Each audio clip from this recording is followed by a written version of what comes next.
Hello everyone, welcome back to my YouTube channel. 9th class की series में जो हम नेक्स्ट पोएम है वो करेंगे on killing a tree. And the name of the poet is Gieve Patel. Gieve Patel जो है famous Indian poet and playwright हैं और उनका जन्म हुआ था मुंबई में 1940 में। सेंट्रल आइडिया इस पोएम का है कि ये जो पोएम है ब्यूटीफुल आर्निक स्टेटमेंट इसमें पोइट ने दी है। एक्चुअली उसका मीनिंग अपोजिट है। वो कह रहा है कि जो ट्री है हम उसको चाकू के एक वार से ख़त्म नहीं कर सकते। अगर हम उसको मारना चाहते हैं तो हमें उसको जड़ से उखाड़ देना चाहिए। जो पॉइंट है वो नहीं चाहता कि ट्रीज़ को काटा जाए, मारा जाए। वो उसका कंपैरिजन कर रहा है एक लिविंग थिंग के साथ, लेकिन कहते हुए ये थोड़ा टॉन्ट में वो बात कर रहा है कि जो ट्रीज़ हैं वो एक सिंगल वार से नहीं ख़त्म हो सकता, आपको उसको जड़ से उखाड़ देना चाहिए। लेकिन वो समझाना हमें ये चाहता है कि हमें ट्रीज़ को नहीं काटना चाहिए। वो ये कन्वे करना चाहता है कि जो ट्री होता है उसको इतने साल लग जाते हैं बाहर निकलने में और ग्रो करने में, और वो बहुत डीप रूटेड होता है। तो इसलिए वो इंडिकेट कर रहा है, कंपेयर कर रहा है कि ह्यूमन बीइंग के साथ, कि हमें इसको नहीं काटना चाहिए। इसको मारना एक ह्यूमन बीइंग को मारने के बराबर है। तो let's start. It takes much time to kill a tree, not a simple jab of the knife will do it. It has grown slowly, consuming the earth, rising out of it, feeding upon its crust, absorbing years of sunlight, air, water, and out of its leprous hide, sprouting leaves. तो इस टेंजा में जो poet है वो क्या कह रहा है कि ये जो ट्रीज़ को मारना है, ट्री को मारना है, वो उसमें बहुत ज़्यादा टाइम लगता है। ये सिर्फ चाकू के एक वार से नहीं हो सकता कि आप उसको मार दो। ये जो है ट्री धीरे धीरे जो धरती है उसमें से निकलता है, ग्रो करता है, और ये जो पेड़ है इसको विकसित होने में बहुत सालों लग जाते हैं। और वो कह रहा है कि ये बाहर सनलाइट लेता है बहुत सालों तक, एयर लेता है, वाटर लेता है, फिर इसकी टेढ़ी मेढ़ी जो हैं वो टहनियाँ, शाखाएं निकल जाती हैं और पत्ते आ जाते हैं उन पर।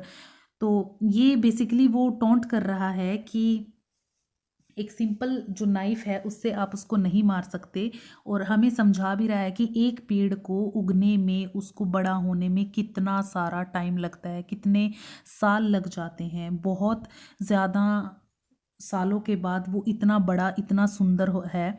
तो वो एक तरह से हमारे ऊपर कटाक्ष कर रहा है कि जो पेड़ है उसकी जो नाइफ से आप अगर उसको काटना चाहते हो तो ये बहुत ही ज़्यादा मुश्किल है। और उसके बाद वो कहता है, so hack and chop but this alone won't do it, not so much pain will do it. The bleeding bark will heal, and from close to the ground will rise curled green twigs, miniature boughs, which, if unchecked, will expand again to former size. तो इसमें वो क्या कह रहा है कि so hack and chop.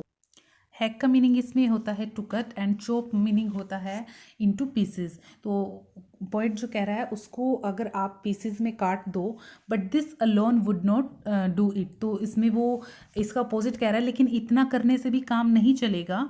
Not so much pain will do it, ये इतना भी पेन नहीं करेगा। The bleeding bark will heal, जो ब्लीडिंग बार्क है वो जो छाल है, जब आप उसको काटोगे जो छाल में से जो भी निकलेगा उसको इसने खून से, मतलब ब्लड से इसको रिलेशन इसका बताया है कि वो हील हो जाएगा, दोबारा से ठीक हो जाएगा। And from close to the ground will rise curled, curled मतलब कर्ली, ग्रीन ट्विग्स, ट्विग्स मतलब छोटी छोटी टहनियाँ।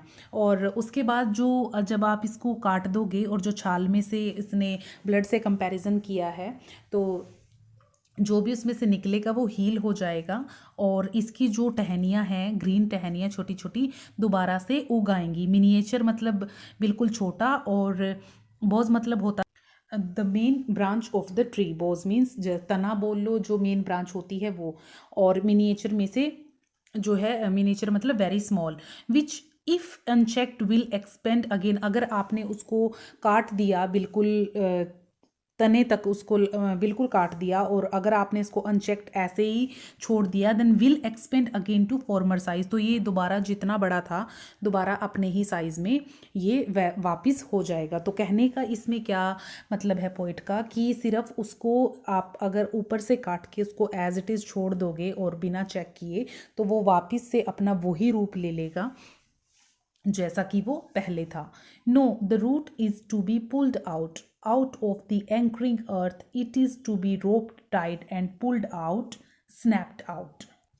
पहले वाले जो स्टैंजा थे उसमें जो पोएट कह रहा था कि आपको उसको काटना इनफ नहीं होगा उसको और वो दोबारा से उग जाएगा, इसमें कह रहा है कि आपको उसको रूट यानी जड़ से उसको पुल्ड निकालना पड़ेगा out of the anchoring earth. Anchoring होता है जो किसी चीज़ को अच्छे से होल्ड करती है, जो अर्थ है उसको एंकर के उसमें ये लिया गया है कि जो अर्थ है उसने उसको अच्छे से जो होल्ड किया हुआ है उससे जड़ से उसको बाहर निकालना पड़ेगा। It is to be roped, इसको बांधना पड़ेगा रस्सी के साथ अच्छे से, टाइड एंड पुल्ड आउट, और इसको रस्सी से बांध के, टाइट अच्छी तरह बांध के मतलब पुल्ड खींचना पड़ेगा, स्नैप्ड आउट होता है जड़ से उखाड़ना, और इसको उखाड़ना पड़ेगा, और पुल्ड आउट एंटायरली, और इसको पूरा आपको बाहर निकालना पड़ेगा आउट फ्रॉम द अर्थ केव। जो अर्थ केव मतलब होता है गुफा, जो अर्थ की जो गुफा है उससे इसको बाहर निकालना पड़ेगा। And the strength of the tree exposed the source white and wet, the most sensitive hidden for years inside the earth. तो इसमें पोइट कह रहा है कि कह रहा है पोइट कि जो इनसाइड द अर्थ, जो बहुत सालों से जो ट्री है वो धरती के अंदर जो उसकी रूट है, जो मोस्ट सेंसिटिव और हिडन पार्ट है, जो सफ़ेद है, गीली है, और जिसमें वो ट्री की पूरी स्ट्रेंथ उसमें छिपी हुई है, उसको एक्सपोज्ड करना पड़ेगा, वहाँ से उसको निकालना पड़ेगा।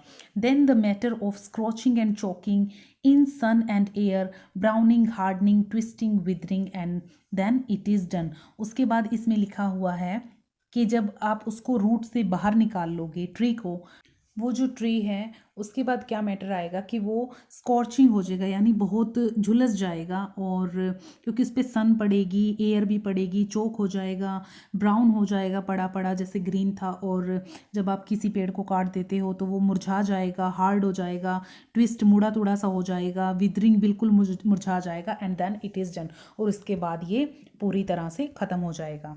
तो जीव पटेल इसके जो हैं वो पोइट हैं, और इसमें आपको इसमें जो है वर्ड मीनिंग भी दिए हुए हैं, और आपने पोइट का नाम याद रखना है, और उसके बाद इसका सेंट्रल आइडिया पोएम का याद रखना है। इसमें से कई बार एज इट इज़ स्टैंजा भी आ जाते हैं।